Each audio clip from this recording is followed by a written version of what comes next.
Okay, let's go ahead and bring this meeting to order.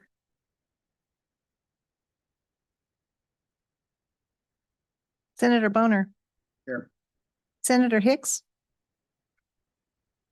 Excused. Oh, excuse, sorry. Senator Jones. Here. Senator Schuler. Here. Chairman Landon. Here. I wasn't Mr. sure Chairman, you Vice have a- Chairman was gonna approve Hicks being gone this morning. I think he's on his way. We think you'll still show up. Okay, today we have Senate file number 26, Game and Fish Property Tax Exemption Amendments, and we'll go ahead and get started on this bill. Have anybody that wants to Department, huh? Yeah. come on up?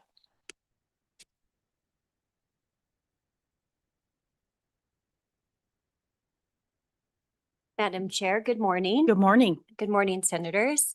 Angie Bruce, Director, Wyoming Game and Fish, here with me today with help with testimony. I think you guys have met Sean Bippy before. He is Chief of our Services Division and just really an expert at all things property rights within the department. And then Commissioner Rusty Bell is with us as well today again. So with that, I'll just give a brief summary of what this bill does. This exempts us from paying property tax on a few key pieces of property in the state and puts us really in line with other state agencies. And we currently pay $850,000 in property taxes. At least that's what we paid in 2025. And this bill would decrease property tax expenditures about half for the department. Looking at our regional offices, our headquarters here in Cheyenne, and then also the Bighorn Sheep Center out of Du Bois.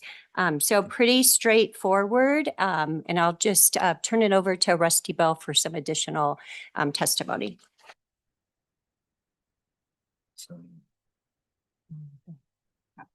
Oh, yeah.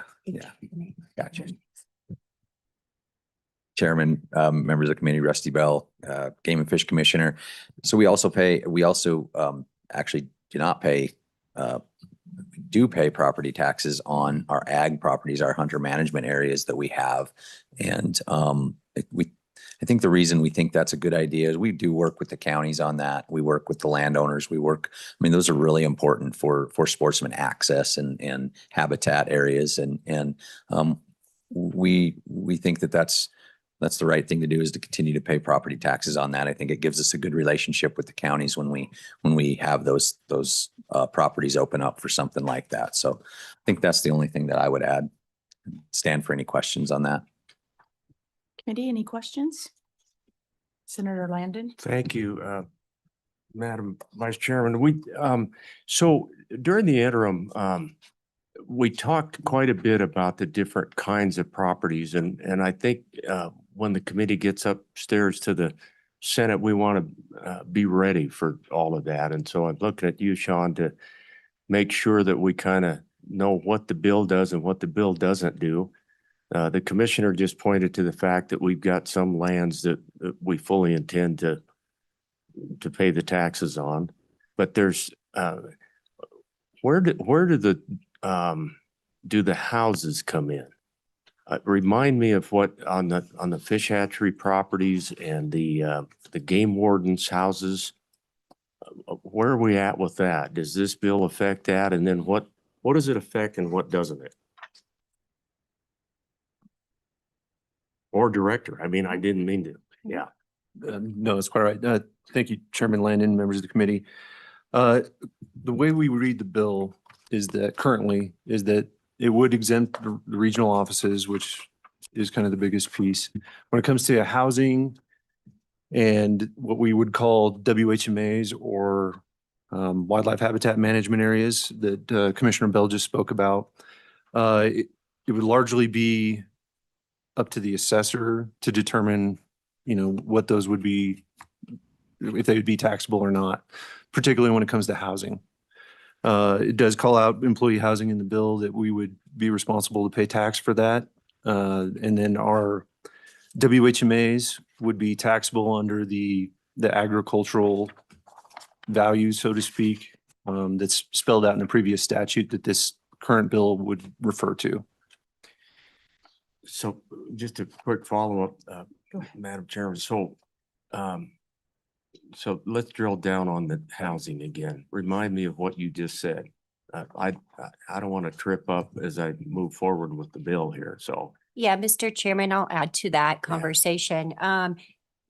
In the bill, page 2, line 13, it says, employees as a place of residence. And so that is not exempted from paying property tax.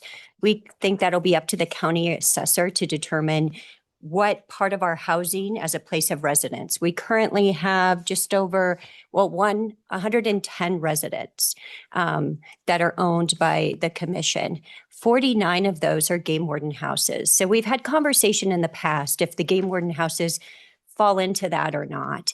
And I think that discrepancy is the game warden houses are also considered an office and open to the public 24/7. And so does that fall under this line number 13 or not? I think that will be up to the county assessor to determine. And so that's a little bit in limbo. Otherwise, as written, we would still pay property tax on our hatcheries, our houses associated with hatcheries, our land, as Chief Bibby talked about. We also have some houses that are out there on those WHMAs. Those are all assessed under ag value, and those would continue to be taxed as they are today. So really what we think we're looking at, again, depending upon how the county assessor views this, we're looking at our 8 regional headquarter buildings, our Cheyenne office. We do have 1 field office in Buffalo, and then most likely the Bighorn Sheep Center in DuBois. Those are those public facilities that are open all the time.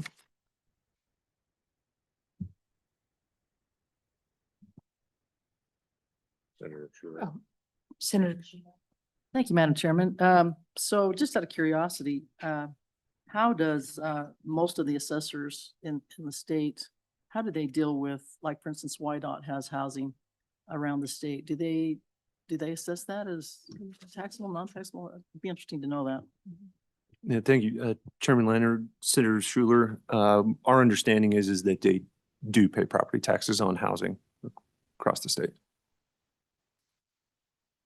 Thank you. Any other questions? Oh, go ahead, Senator Landon. Yeah, just to continue to, not to dwell on anything here, but I just want to make sure that we're understanding what we learned, during the interim. And this is an old friend that we've been trying to push through. All the other agencies, I think, get tax breaks on their facilities, correct? Yeah. Thank you. Do you have anything else to add? No? Okay. Thank you. Any other agencies that would like to testify?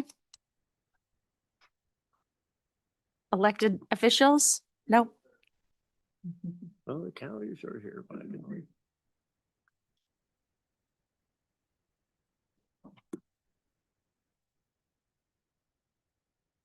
Welcome.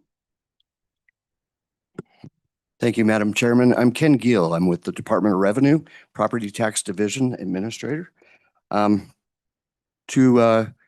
Chairman Landon's question on the housing, that is found in 3911-105. So state housing, basically, it's funny how our statutes read in the exemptions. For the state, it says everything's exempt if used for a governmental purpose, and then it lists the things that are not a governmental purpose. So it's kind of a funny thing. Now, as you know, in this bill, game and fish in 3911-105 is exempt, but they're imposed the special tax that's found in 3913-103. So not sure how that happened, why it happened. I'm sure there was a valid reason, but way before my time for sure. Looking at the bill that's in front of you, I believe if it is being furnished to an employee, for housing, whether it be an open office or not, the way it's written, it would be taxable property. So I think the areas that will not be taxable will be the main centers that the good director spoke of. So, and with that, I would stand for any questions, Chairman. Any questions? Chairman Landon? I didn't mean to jump in front of Senator Schuler there, but Ken, thanks for being here. Really appreciate you. Is there anything on this bill that causes an eyebrow to raise, or is there any suggestions you have to make it better? Is there anything that we're missing that you can see, or do you think we're good to go? Madam Chairman, Chairman Landon, I don't see anything that's missing. I think it's pretty easy to administer. The assessors are here and they can speak to that, but I don't even know. We may have to promulgate some rules in our Chapter 14 rules or exemption rules. But I don't think it'll be a very large writing in the rules, so. And by the way, those statutes, that's the first time I've heard of a statute that didn't make sense. You know, usually we're right there. Mr. Chairman, Madam Chairman, Mr. Chairman, the governmental exemption statutes are very confusing, honestly, and hopefully there'll be an interim study on those soon. Thank you, Ken. Thank you. Thank you. Senator Schuler? Thank you, Madam Chairman. Just out of curiosity, how do they define governmental purpose in statute? Neither one of you, I don't know, just wondering, Madam Chairman, asking for a friend. yeah, Madam Chairman, Senator Schuler, it isn't defined. It has been, there is one definition now, a bill that you passed last year. State lands that are being used for agricultural purposes are governmental purpose. So it has been defined once. And then, of course, the Supreme Court finding on the truck stop in Uinta County, that's what brought that bill forward, obviously. So no, it really has never been defined, except for a few court cases. But typically that's they're looking at use and not proceeds that comes from those properties that are state or political subdivision owned. Follow up? No. Any other questions? Okay, thank you. Madam Chairman, members of the committee, Dixie Huxtable, Converse County Assessor. And I do have a couple of assessors with me in the room, the one from Laramie County that could probably speak to the bigger buildings that most of us don't have. I believe in every county there is a game warden's residence, or primarily in at least one. I know there is in my county, and those are taxable. They may use a portion of that house as an office, but just like anybody else that has an office in their home, we don't designate a part of their home as commercial versus residential. So the primary purpose of that structure is a residence, and it is provided by the Game and Fish for their employees. So we do tax those. So if that answers the question regarding the residences. Chairman Landon? So is there any consideration given at all to the 24-hour open door? That pretty much probably not by any of the assessors, right? Madam Chairman, Senator Landon, I don't believe so. Yeah. At this point, I don't believe so. There are the places where there are the habitat areas and the land that's being valued for agricultural. I personally don't have much of that in my county. There are some other areas where there is that, and they are taxed. They are taxed at the agriculture rate for the land, and the buildings are taxed as any other building would be taxed on a ranch. So any consideration would be for those, but not for the example, the resident in my county, the game warden residence in my county, his office is the front porch, and that's where you leave your game tags and you have a secure box to put them in. So it's a little room off of his house. So you know, nobody's ever brought it to my attention, and at this point, it would not be a consideration. Thanks, Ms. Huxtable, for being here. Appreciate it. Senator Schuler? Thank you, Madam Chairman. And just on that same line, Ms. Huxtable, do they have, like, I was thinking about like some of these folks that have commercial businesses, and they use a house, like for instance, an insurance company, and they use the house, the front part of the house for the office. how do the assessors determine, I mean, if it's a big house, but they only use the front part, how do they assess that? That's kind of what I'm wondering about with wardens. Couldn't you separate a certain section of their house for assessing and not the other part? I don't know. Or is it too complicated? Madam Chairman, Senator Schuler, that's a very good question. We are not allowed by law to prorate taxes. So you would have to be able to specifically identify that part of the house and establish a value for that part of the house that's not tied to the rest of the house, as in plumbing, electricity, et cetera. So for the most part, it's based on its highest and best use and what its primary use is on January 1st of each year. So we have a lot of houses that have been turned into businesses. And typically, to the extent that they are remodeled into an office building, they are changed to an office commercial building. If it is a residential house, that its highest and best use would be a residential house, and we're not sure what they're doing inside of it, it's probably going to stay a house. So sometimes we get that information, sometimes we don't. And we do field checks, so we do review that. So it is varied. I can't give you a one answer fits all because they are different, but it is based on the use as of January 1st to the best of our ability. Thank you. Chairman Landon. So committee, just to dive off on the county road here for a minute. In another committee a couple of days ago, we had quite the discussion with our assessors. Thank goodness we have you around and have you to figure that stuff out, because it can get really, really complicated and difficult. But it was our assessors committee who found lots of what we talked about last night on a bill on the floor of the Senate.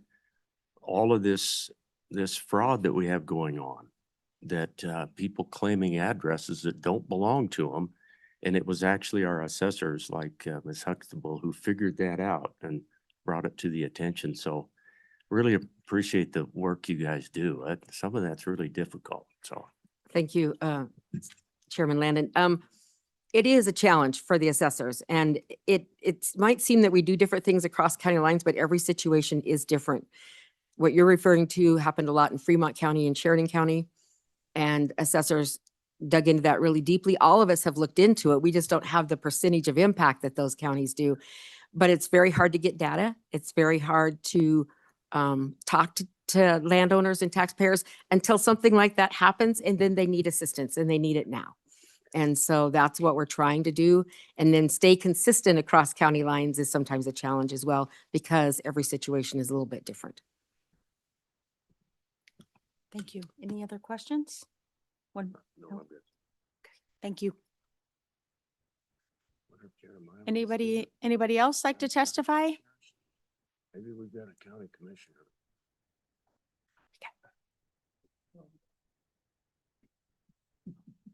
Good morning. We haven't seen you all week.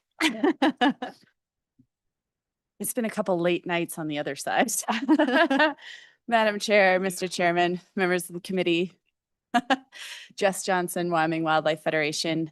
We wanted to comment in strong support of this bill. This is in fact probably one of the highest priority bills on our list to see come across the line. And part of that is the recognition of the kind of work that the department has been doing to figure out how they can streamline everything, where the dollars are being best spent. And then when they need to reach out in statute to be like, how do we keep the budget of this department where it's at, if not growing, as we ask more and more of them with less and less resources. And, you know, whether it's mule deer, whether it's habitat, whether it's sage grouse, whether it's large carnivores, the kind of work that this department does, it is not only high caliber, but that high caliber does come at a cost, and it comes at a cost that continues to grow each year with a budget that does not. And I really, really appreciate the sort of creative approach that the department has done throughout all of the work before coming to the legislature and saying, here's some other places where we see we can recoup that. I would say this is one of the most important bills, at least in my mind, for the wildlife of Wyoming in this session, paired, and I hope, with a recoupment of the license cost within the budget. You know, when we have the donated licenses, that is a mandate from the legislature that comes out of their budget as well. So this whole thing that I'm seeing is like a great piece of work to make sure that the wildlife of Wyoming, the hunters and anglers of Wyoming, anybody that loves wildlife in the state, which I think is pretty much everyone in the state, has a department that is fully funded, that is looking, that is responsible with sporting dollars. And I really, really hope to see this across the line. I know it's a tight timeline on this, so I hope that this moves up that list on general file, but I really, really appreciate the work of this committee, the in-depth look at this and the attention to this. Thank you. Any questions? I think we're good. Thank you so much. Good morning. Good morning, Madam Chairwoman, members of the committee. I'm Jeremiah Raymond here on behalf of the County Commissioners Association. Appreciate the opportunity to say a few things. Senator Schuler, you asked a question about governmental purpose, and I'll just tell you that is a conversation that could take us all day to work through, and we still wouldn't get very far. There's a lot of clarity perhaps that's needed in that space, and certainly several interim committees have tried. I will say if the bill stays as it is, I'm not likely to be all that vocal about this legislation. That said, if you start to adjust this notion of, is it a residence, is it a commercial space for the game wardens, yeah, that's probably a place that we would get engaged in. It's not about Game and Fish necessarily. It's about the next agency that's going to come to you, WYDOT, and then perhaps counties are going to come to you and say, how about the taxable property that we're having to pay on our residents to try and claim an exemption. But as it's defined, and if you let the assessors do their job, I'm happy to back off relative to this language. And with that, Madam Chairwoman, I'd sit for any questions. Well, that's a first, isn't it? Okay. Chairman Landon. Well, yeah, that's a first time. So I want to write that down, that Mr. Reeman's going to back off. Jeez. Yeah, appreciate it, Mr. Reeman. Thank you. You're welcome. Thank you. Any other questions? No. Welcome. Good morning, Madam Chair, members of the committee. I'm Alex Gary. I represent the Theodore Roosevelt Conservation Partnership. And we just wanted to also voice our support for this. The department does a lot of good work taking care of our wildlife, and anything we can do to help them. The cost of everything's rising, and their income is controlled by the legislature for the most part. So this is just one way we think can help them when they're trying to make the numbers all look good on paper. So with that, I'd stand for any questions. Thank you. Any questions? I think we're good. Thank you. Hi. Madam Chair, members of the committee, my name is Anna Kaufman. I'm the Government Affairs Manager for Wyoming Outdoor Council. We also wanted to sit in support of this bill. We kept an eye on it last year, and we're hoping to see it move over the finish line this year. The department has done a ton of work in the last year to sort of take a look at their budget, figure out where they can streamline things internally, where they can cut costs.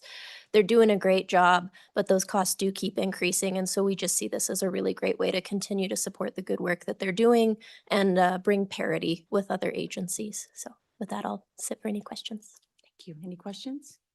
I think we're good. Thank you very much.